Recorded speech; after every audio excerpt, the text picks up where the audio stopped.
Ito po ang magiging topic natin for today. Presidente, binanggit sa Senado. Ito, maganda ito pangalawa. Next week, Senate President na si Cayetano. Di umano, dahil meron pong malaking magaganap. Soon. Okay? Dahil talagang sobra ang kapalpakan at halatang halata na ng taong bayan. Grabe na yung pagtatakip ni Lacson.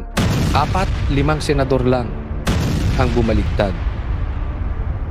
Tapos ang problema ng bansang Pilipinas. Antayin po natin yan. At meron akong good news mamaya, pag-usapan natin. Yan po ang mga pag-uusapan natin, mga ilan-ilan sa pag-uusapan natin. Ako po ay humihingi po ng inyong konting lambing. Konting lambing lang po. Sana po pagpasok pa lang. Importante ito Kala nyo simple lang to pero malaki pong maitutulong nito sa atin. I-like po ninyo itong video na ito. Ito, pag-usapan natin dahil meron pong malaking magaganap. Soon. Okay? Dahil talagang sobra ang kapalpakan at halatang halata na ng taong bayan. Grabe na yung pagtatakip ni Lacson. Isa po ito. At meron akong good news mamaya, pag-usapan natin. Inalisan niya kagad ng responsibility ang opisina ng presidente. Alam niya Opo. Yusek Adrian na sabi, Opo I will identify officials of government, sabi niya. Sinabi, Yusek Trigib. At saka si Yusek Bersamin, he was name-dropping the president. Sa mga tweet, inalisan niya kagad ng responsibility ang opisina ng presidente. Alam niya Opo. Yusek Adrian name-drop the name of the president. Yes. Ganun siya Yung Yusek Adrian, di umano, sabi ni Marcoleta, binanggit si Bongbong Marcos. The name of the president. Ganun pa.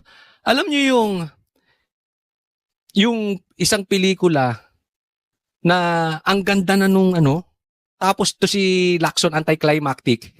Nandun na yung climax, binanggit na yung president. Sinong gusto mong imbestigahan yung katulong na nakatakip ang muka? Yung staff.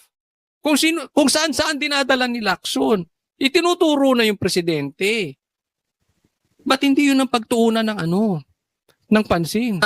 ganun siya kasigurado. Tinungklod niya. Pero bakit hanggang ngayon, hindi niya tinatawag yun? At nandun yung Trigib, nandun yung Bernardo, dapat nandun din yung Yung sinasabi ko, kung sino-sino yung pinipresenta ng mga testigo. Ano ba sinasabi niya? Sabi niya, doon sa kanyang opening statement, Opo. nung Monday.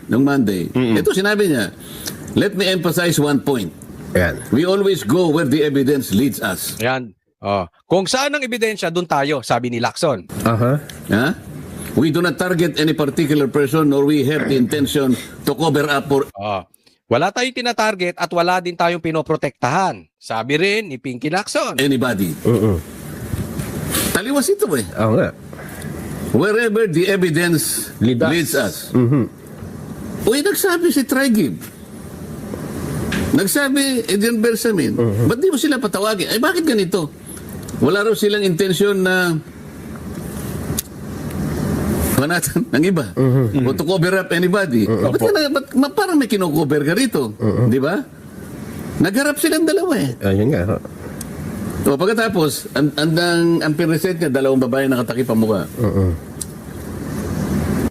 Doon na tayo.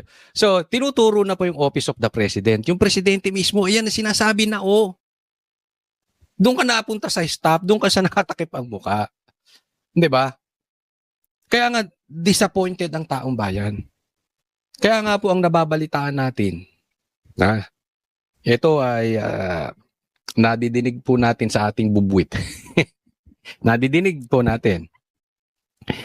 Ito hindi ko maano kung ito'y confirm, no? Pero pinag-uusapan na po. Pinag-uusapan na po na palitan ng Senate President.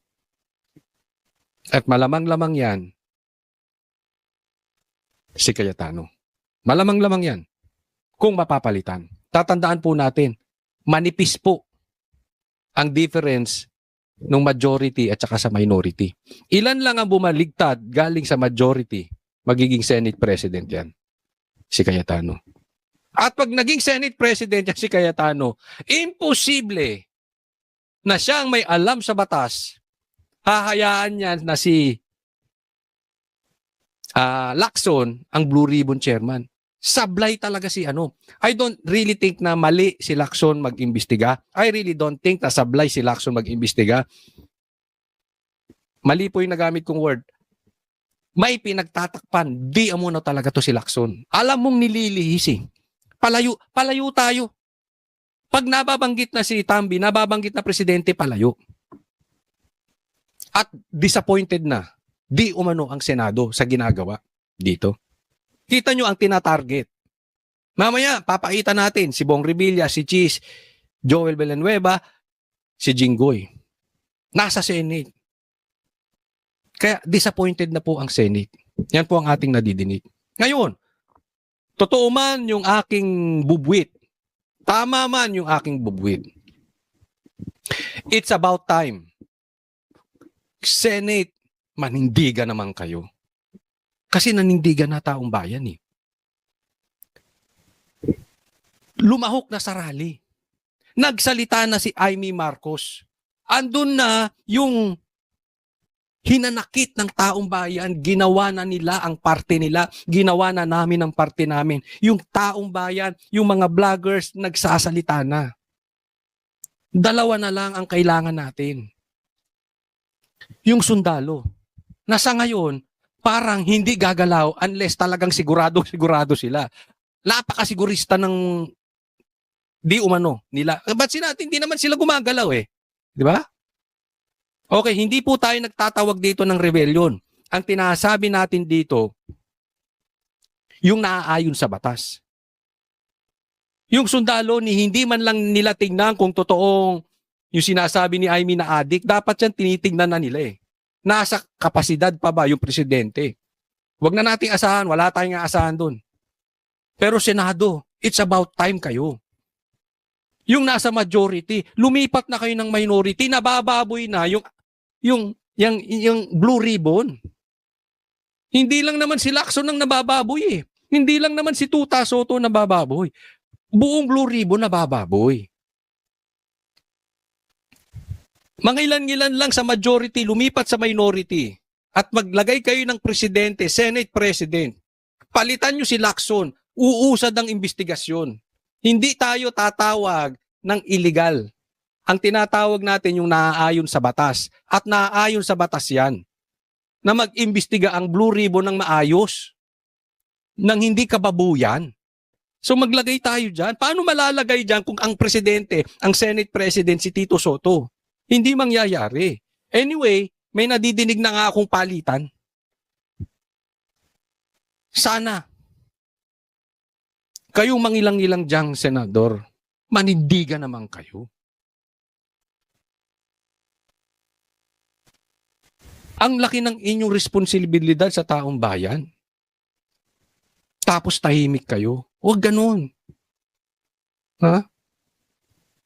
Kayong nasa majority, kikita nyo naman, hindi naman kayo tanga kung paano binababoy nung dalawa eh.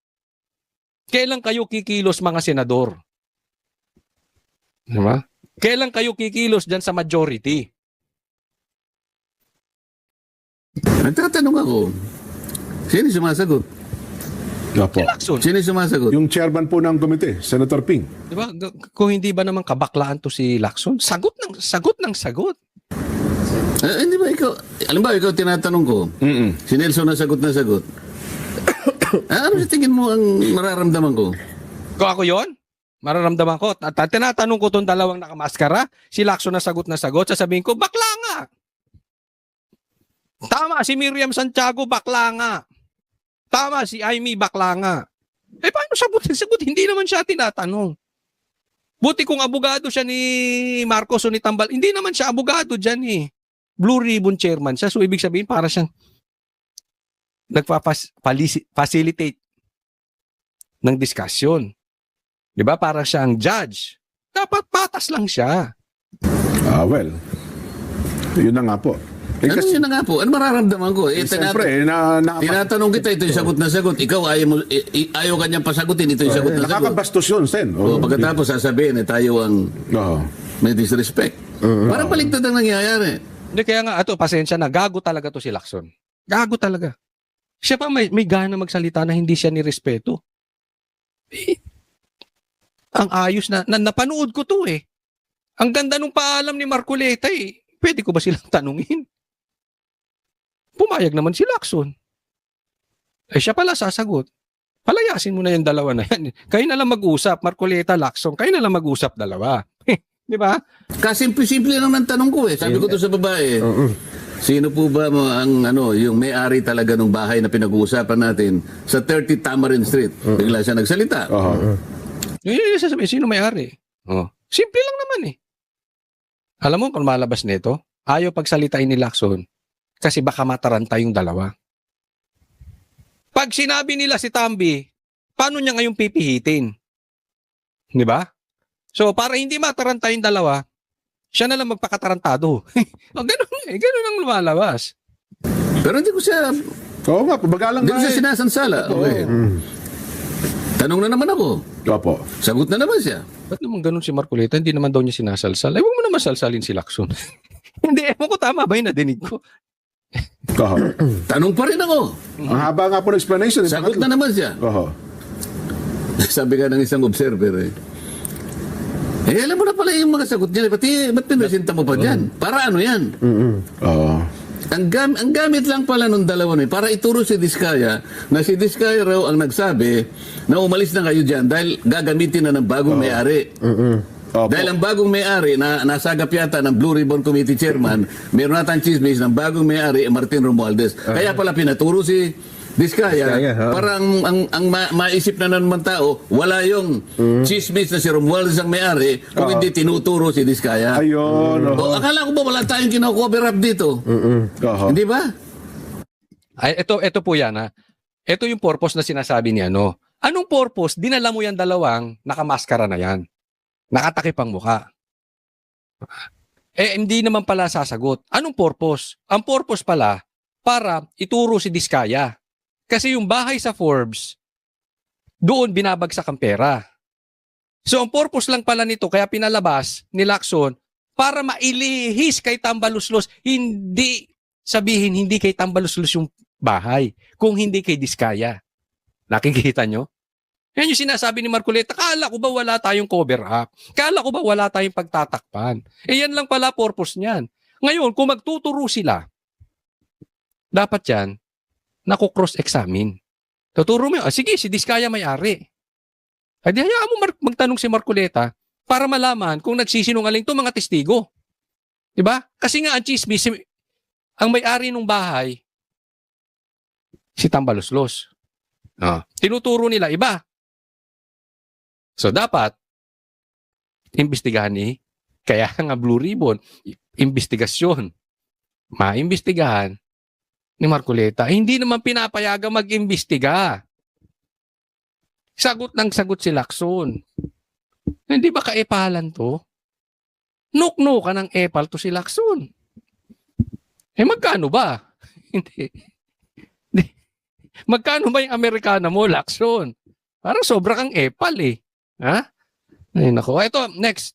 Dito, isa pa to, pinahiya si Lacson.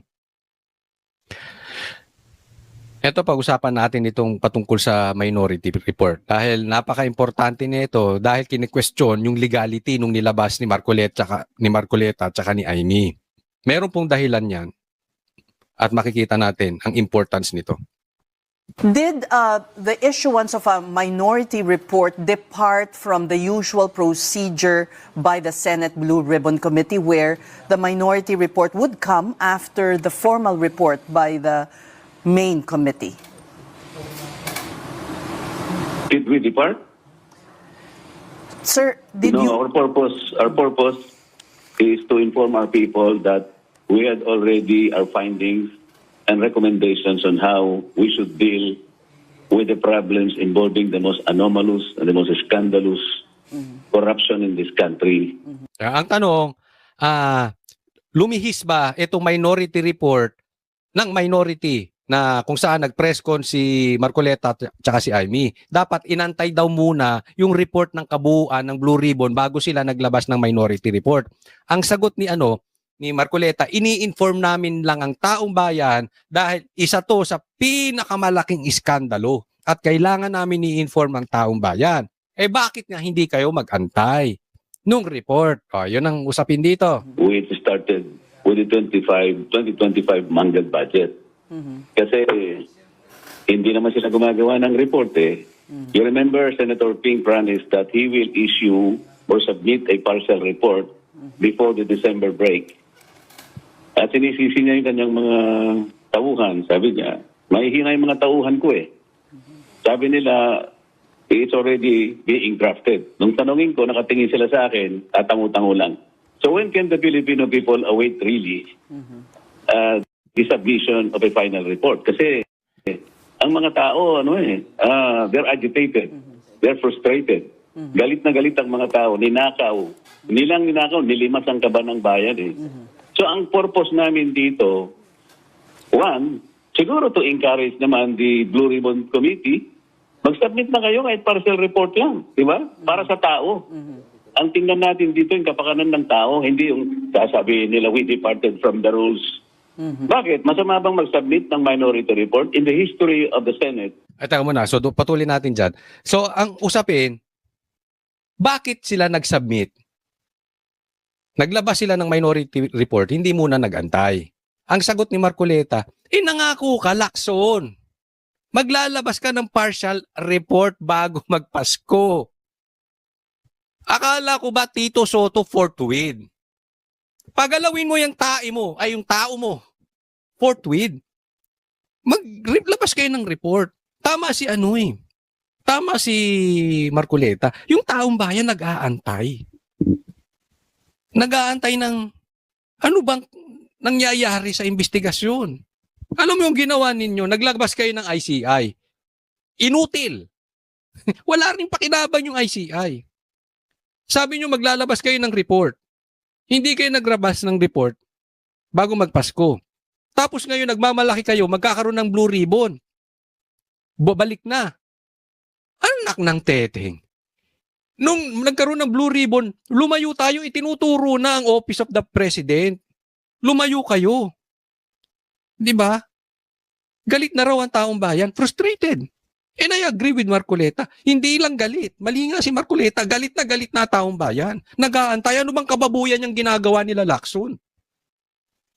Kaya naglabas na sila ng minority report para tingnan mo anong kabaklaan ginawa ni Lacson. Sinisi niya yung tao. Kasi mahina daw yung tao niya. Kaya hindi sila makalabas ng minority report. What kind of a leader is this? You don't blame your people. Yan ang leader ha. Tatandaan nyo, ang leader, pag may magandang nangyayari sa grupo, credit to the members. Pag may kapalpakan, ibiblame niya ang sarili niya. Yan ang leader. Etong mga bossing, katulad lang ni Lacson yan. Pag may palpak, isisisi sa tao. Gago ka ba? Disisantihin mo yung tao mo kung inutil, palitan mo. Pero sa katotohanan, ikaw may kasalanan noon. Pwede ba namang wala kang kontrol sa kanila, sisisihin mo pa sila? Di ba? Ang gago ni Lacson, no? Sisihin yung taong bayan kaya hindi sila yung tao niya kundi makalabas ng minority. Tama yung sabi ni Marcoleta para mapuwersa naman kayo. Gumalaw-galaw kayo. Hindi po pwedeng ganyan ng ganyan. Karaniwang nagbibigay ng minority report kahit na wala pa yung majority report. Kaya namin ginawa to because hindi namin alam kung kailan sila gagawa ng report. Exactly. Kailan? Pangako sila ng pangako. Ito si Lacson, hindi nalalayo sa amo niyang si Bongbong. Hindi nalalayo sa amo niyang si Tambaluslos. Pangako lang ng pangako, walang nangyayari. Tama, ako Hindi dahil sa kinakampihan natin si Marcoleta. Hindi po yun ang issue. Binabanatan din natin yan si Marcoleta pagka may mali, di ba? Patas lang naman tayo Pero tama dito si Marcoleta. May kailangan gumawa ng report.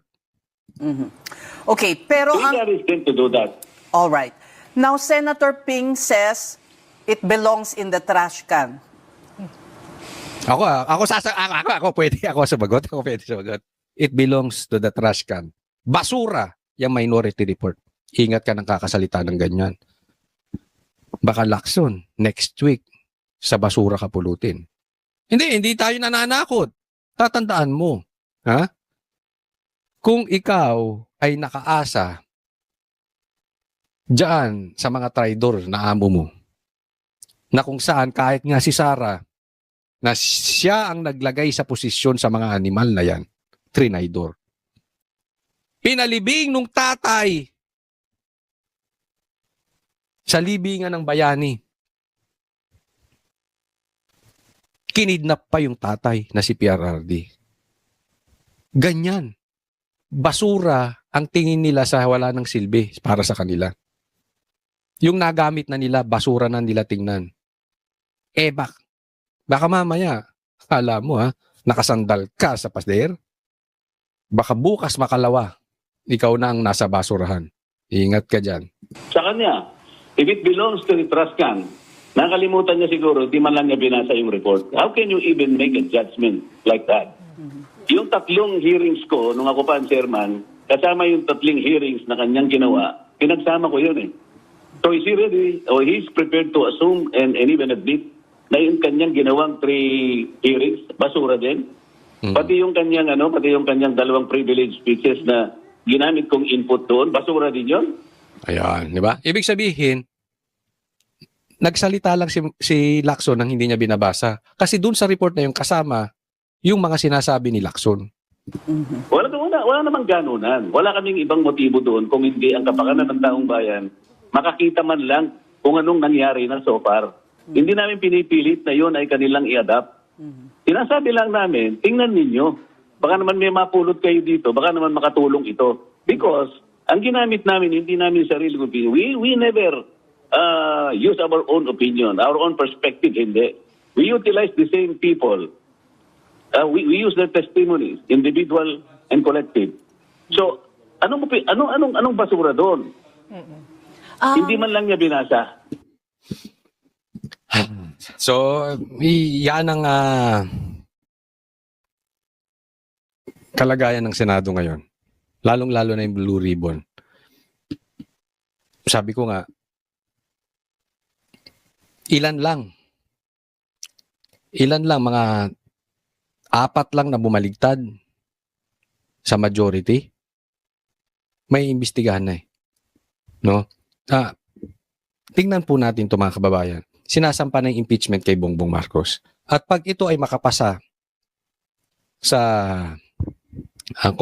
Congress, sa lower house, at dumating na sa Senado, kailangan talaga na maging Senate President, kung sino man, pero maganda dyan si Cayetano. Si Cayetano yung nadidinig natin na posibleng umupo. Para once and for all, managot yung mga magnanakaw. 4-5 senador lang ang bumaligtad. Tapos ang problema ng bansang Pilipinas. Antayin po natin yan.